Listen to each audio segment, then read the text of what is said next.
ہم سبھی بیان کیجیے گا، آپ جب نظم اجتماعی ریاست سے متعلق مذہب اسلام کے تقاضے بیان کرتے ہیں، تو اکثر یہ سننے دیکھنے میں آتا ہے کہ یہ کہا جاتا ہے کہ وہ چند ہیں، متعین ہیں۔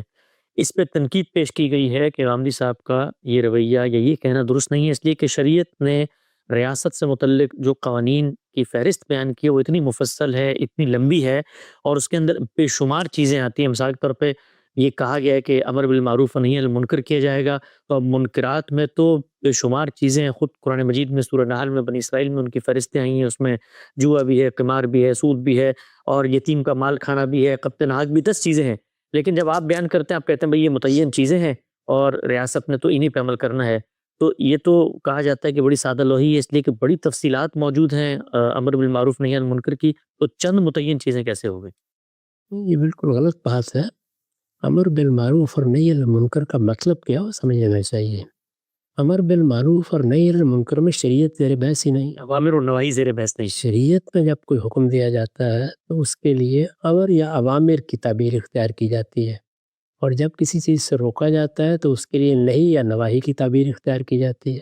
تو شریعت میں اوامر و نواہی ہوتے ہیں۔ معروف کا مطلب ہے وہ بھلائی کی باتیں جو ساری انسانیت سمجھتی ہے کہ بھلائی کی ہے، جیسے سچ بولنا ہے، لوگوں سے اچھا سلوک کرنا ہے، عدل کرنا ہے، انصاف کی بات کہنا ہے۔ اسی طریقے سے جب شریعت میں یا دین میں کوئی چیز روکا جاتا ہے اور وہ شریعت کا حکم بن جاتا ہے تو وہ اللہ کی نہیں کہلاتی ہے، یا وہاں حرمت کا لفظ ہم بولتے ہیں یا کراہت کا لفظ بولتے ہیں۔ منکر کا مطلب ہے وہ چیزیں جس کو انسانی فطرت برا سمجھتی ہے، جھوٹ بولنا ہے، بددیانتی کرنا ہے، غبن کرنا ہے، کسی کا مال کھانا ہے، کسی کا حق تلف کرنا ہے، یہ ساری چیزیں منکر کہلاتی ہیں۔ تو معروف منکر کسی دین کے احکام کا نام نہیں ہے۔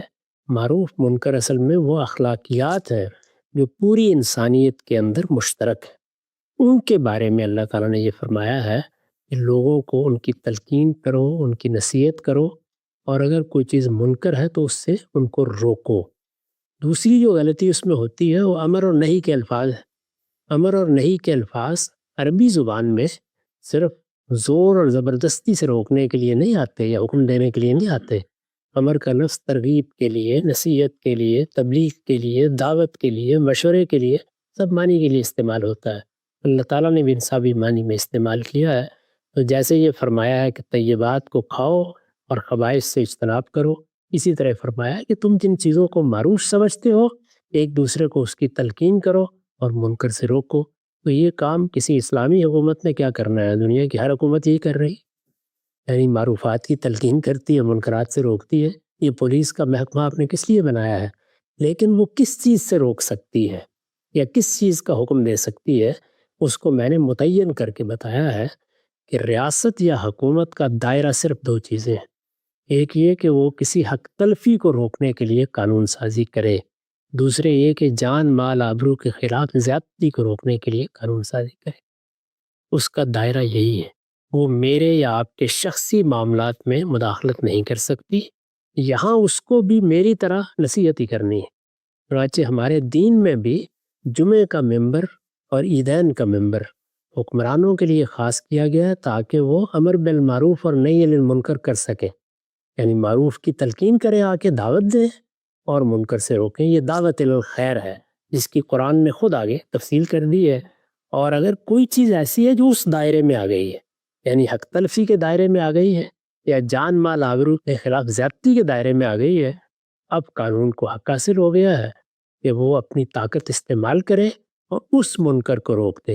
یعنی نہ ہر منکر قانون سے متعلق ہے، نہ ہر معروف قانون سے متعلق ہے۔